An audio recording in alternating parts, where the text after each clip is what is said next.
Well, listen, I set the alarm. I got the little cow ticking for 10 minutes. And this is a big topic, but I think I can explain it easily and effortlessly within 10 minutes. Today we're going to talk about, welcome to day 8 of our Get Up and Go challenge. Actually, it's day 7. I don't know why I was thinking it was day 8. It's day 7, isn't it? Let's go back. Let's take a look. It says day 7 on the top of my page. But isn't today the 8th? Aha, it is day 8. This is what happens when you're babysitting your 8-month-old granddaughter and you forget what day of the week it is. Welcome to day 8, your change reaction. I'm going to have to change that on the title. Today, we're going to talk about the most fascinating, most interesting subject on the planet, and that is, of course, you and how you do things. Our tool is to look into something, investigate, inquire, be curious about, ask questions, wonder about something, and you're going to wonder about you, yourself, how you go about making changes.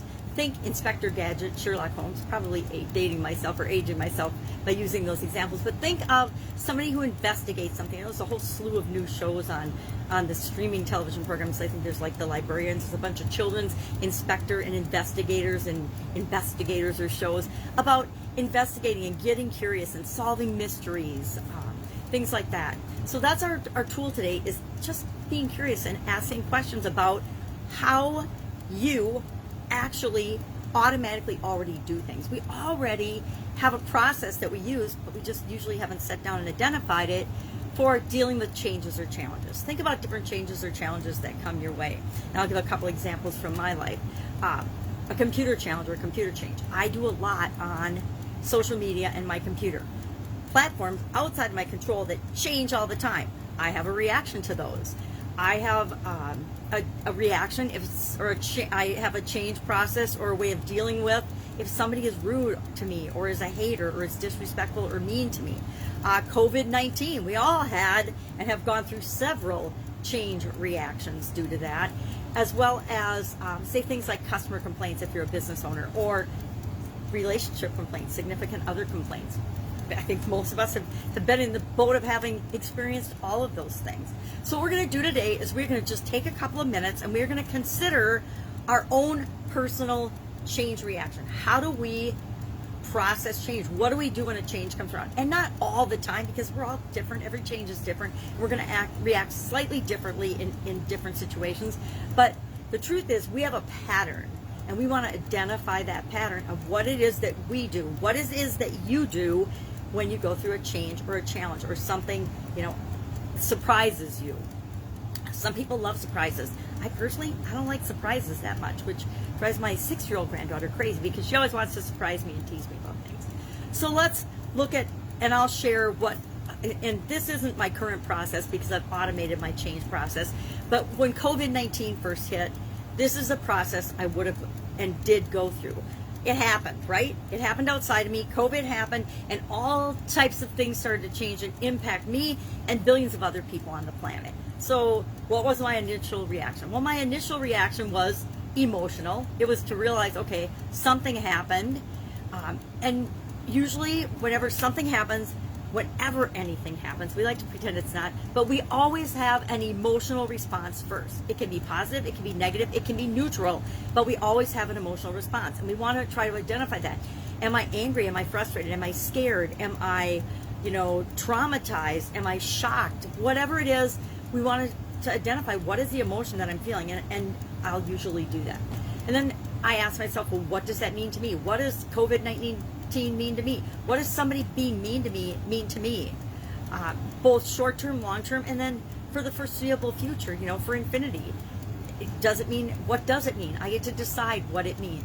And then what do I need to do about it? Should I do anything? Do I need to do something now? Is it important? Is it urgent? Is it necessary that I even respond? Or do I have time that I can mull over and think about different options and possibilities for me to deal with this particular change or challenge?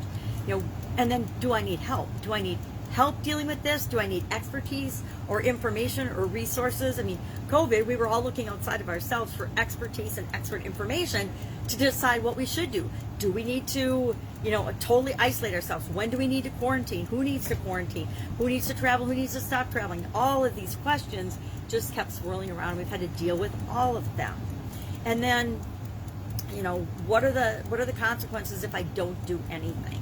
So that was basically my process. Something would happen, I would, have an emotional reaction, usually frustration. When it comes to computer challenges, my first reaction is usually to select swear words and wonder, why the heck is this happening to me? But then I remind myself, it's happening to everyone. It's an algorithm change. It's outside of my control.